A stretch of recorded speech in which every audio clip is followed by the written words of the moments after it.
Bueno, y hablando pues un poco al respecto de la interculturalidad, no sé si sabían, pero por ejemplo en Francia el tema de la interculturalidad es bastante complejo porque Francia tiene una cosa que se llama la francofonía, que es como llevar el francés a lo que antiguamente eran sus colonias. Pero al momento de que esas colonias vienen a Francia, esas colonias, por decir unos ejemplos de países como Mozambique, Madagascar y otros países, esos países tienen que aprender el francés parisino, o sea, el francés dentro de París, o sea, el francés centralista, no el europeo, digamos que no el africano. Y creo que aquí pasa un poquito también con el ejemplo del texto, y es que pues al llegar a un país extranjero con una lengua que no manejas, es difícil y en la mayoría de los casos estás obligado pues a aprender esa lengua e incluso a aprender un dialecto como específico también, digamos, aunque sea el mismo idioma, aprender un dialecto que venga como desde una zona más prestigiosa y que se vea así. No sé si tuvieron esa sensación, sobre todo con el niño portugués o con el niño marroquí que tiene que venir aquí, pues que tiene que venir a España, aprender español, evidentemente de España y pues tener como este choque. Bueno, pues a mí me parece muy interesante lo que comentas, Anderson, porque cuando hablas de este niño que menciona Camilleri, Armindo, que es portugués, me hace recordar una historia que me ocurrió como docente, y es que una vez yo pues estaba dando clase normal cuando me llaman y me dicen, profe, te llegó una nueva estudiante. Y resulta que la nueva estudiante que llegó venía para grado primero y era una niña que venía de China. Entonces ella hablaba mandarín. Querían que aprendiera acá en Colombia como tal el español y el inglés, pues en la clase de inglés que yo daba, pero la niña nunca había hablado esos idiomas.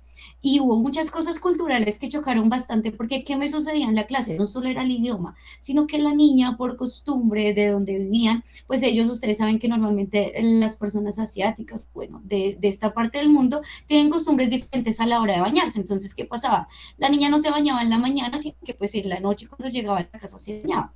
Llegaba al colegio en pijama. O sea, imagínense ustedes ver una niña, primero que obviamente las facciones físicas son diferentes a los latinoamericanos, obviamente, que venía para primero, venía sin bañar y en pijama. Pues claro, todos los niños miraban como, uy, qué bicho raro.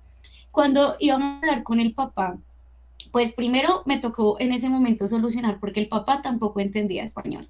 Entonces yo me acuerdo que lo que hice fue usar traductor para hablar con él y preguntarle como, papá, es que pues mira, quisiera saber, porque la niña viene como en pijama, sin bañar. El papá me explica, profe, pues es que como que nuestra cultura es normal. Entonces yo ahí quedé como plop, pero también dije como, pues nosotros no podemos llegar tampoco a decirle, no, usted tiene que venir en uniforme porque era parte de su cultura, así que el colegio como que no podía decirle no, tiene que venirse bañado porque se lo exigimos, pero sí esa parte como cultural, además de la lengua, hizo que para la niña fuera muy difícil socializar. Y eso me recuerda mucho a la historia de Armindo, porque cuando la niña iba a hablar, pues obviamente nosotros estamos o en español o en inglés. Y ahí es donde haciendo esta lectura de Zumba uno reflexiona, ¿no? Y ahí como que uno dice, bueno, ejemplos como el de este niño, ¿por qué no como profesores llegamos al punto de decirle, sabes que no importa, preséntame el trabajo en tu propia lengua, háblame en tu idioma, como para romper estos como fronteras que se levantan entre los estudiantes. ¿Ay, qué fue lo que pasó? Pues que obviamente tuvimos que hacer como varios ejercicios de socialización en el aula para que pues los niños aceptaran a la niña y empezara literal que los niños se comunicaran por gestos y palabras básicas para que se entendieran. Sí, chicos, estoy totalmente de acuerdo. Y para agregar algo más a lo que ustedes vienen diciendo, en mi caso que trabajo en un instituto de educación superior, tenemos convenio con el ICETEX. De hecho, actualmente contamos con la presencia de una asistente extranjera jamaiquina, caribeña, todo esto. Obviamente, tenemos características culturales de vida diaria, ¿cierto?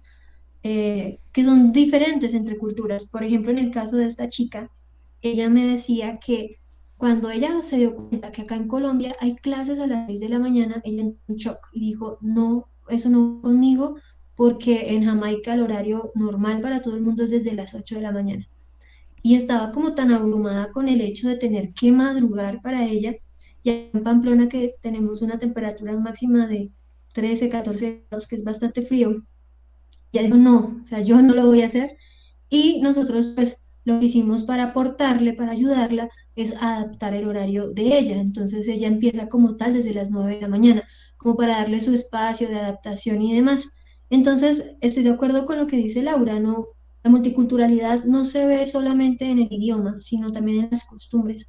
Y tenemos que respetar las costumbres de las demás personas, de sus culturas, de sus regiones, de sus países. Entonces, quería agregar esto a lo que venían diciendo. Eh, También es un poco como, pues, pensar desde la diversidad y como el entendimiento, ¿no?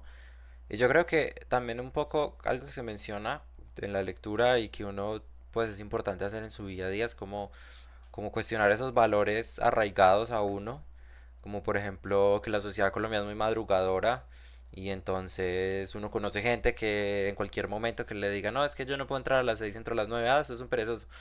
Porque eso pues es muy común dentro de nuestra sociedad, como por esos valores, pero evidentemente pues en un proceso multicultural así no se puede juzgar a las personas y se tiene que escuchar desde el entendimiento y desde cómo se evidencian esas diferencias y buscar el valor en las diferencias para también un poco aprender pues de estas personas, ¿no? Tal vez le hace a uno pensar si tal vez nosotros madrugamos mucho, si de pronto para los extranjeros siempre suele ser muy chocante el horario colombiano, porque tuve una experiencia también con un coreano que me decía que era un horario muy temprano y yo le comentaba que incluso podía ser más temprano porque en Colombia los tiempos de desplazamiento suelen ser de 1 hora o dos.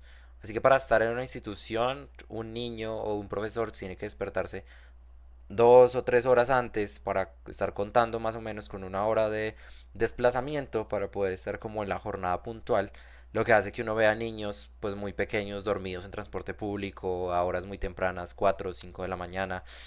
Y pues siento que eso también es chocante dentro de todo para pues personas que no están acostumbradas a eso. Y pues, me parece que ahí también está la interculturalidad. Y no sé si ustedes también como que notan eso tal vez en los temas o en los contenidos. Porque alguna vez leía un artículo que hablaba sobre eso, sobre como que digamos nosotros aquí hablamos español, pero vemos temas de España, o sea, temas de la historia española. Y pasa sobre todo mucho en países, por ejemplo, africanos, que hablan inglés y entonces ven historia británica o temas británicos o americanos en lugar de temas propios de su cultura. Y no sé si ustedes han notado eso tal vez en contenidos o en planeaciones que se han encontrado, cosas que han hecho, que ustedes tal vez les haga decir, pero ¿por qué se está hablando de esto si esto no tiene nada que ver con nosotros? Sí, eso es muy cierto. Yo recuerdo que incluso este año estaba dándole una clase de lectura a los niños de grado segundo y justamente hablaba, la lectura era más enfocada como en otras culturas, ¿no? En la cultura estadounidense, pero realmente nada del libro hablaba de cómo hablar de nuestra cultura colombiana en un país extranjero.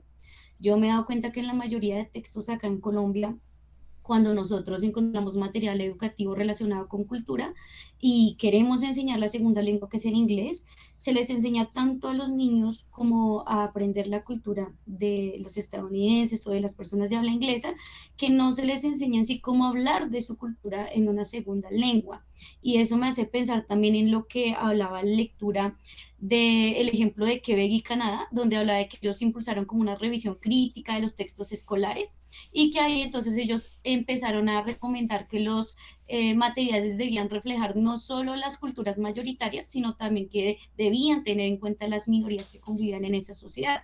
Y eran de, por ejemplo, las comunidades latinas, las de Vietnam, portuguesa, y como muchas veces como que se habla bastante de las culturas mayoritarias, pero de las minoritarias casi no se habla en ese tipo de textos. Recuerdo que la lectura hablaba de que se tomó como un grupo de trabajo donde intentaron hacer como una entidad que se encargara de promover textos, pero que todos trataran como de no ser estereotipados, sino dejar de lado la discriminación y promover la empatía y tratar como de que, por ejemplo, si se hablaba de una cultura en específico, no se diera pie para que esta fuera estereotipada.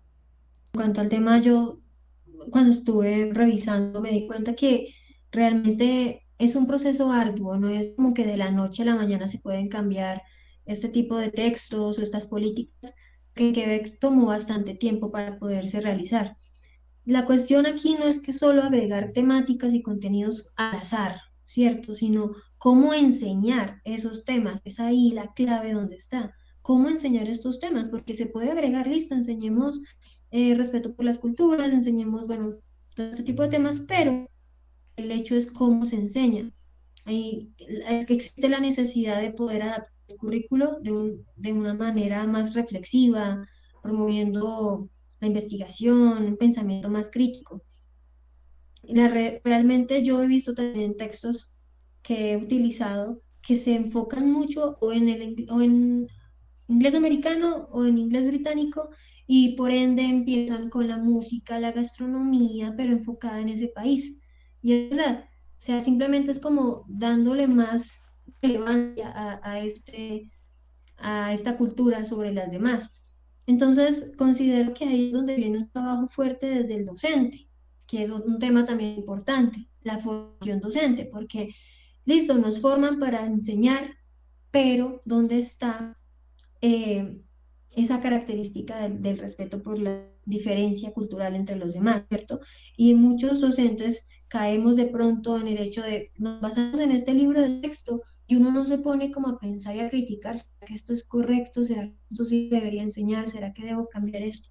Entonces la formación docente considero que es relevante, es importante, ¿cierto?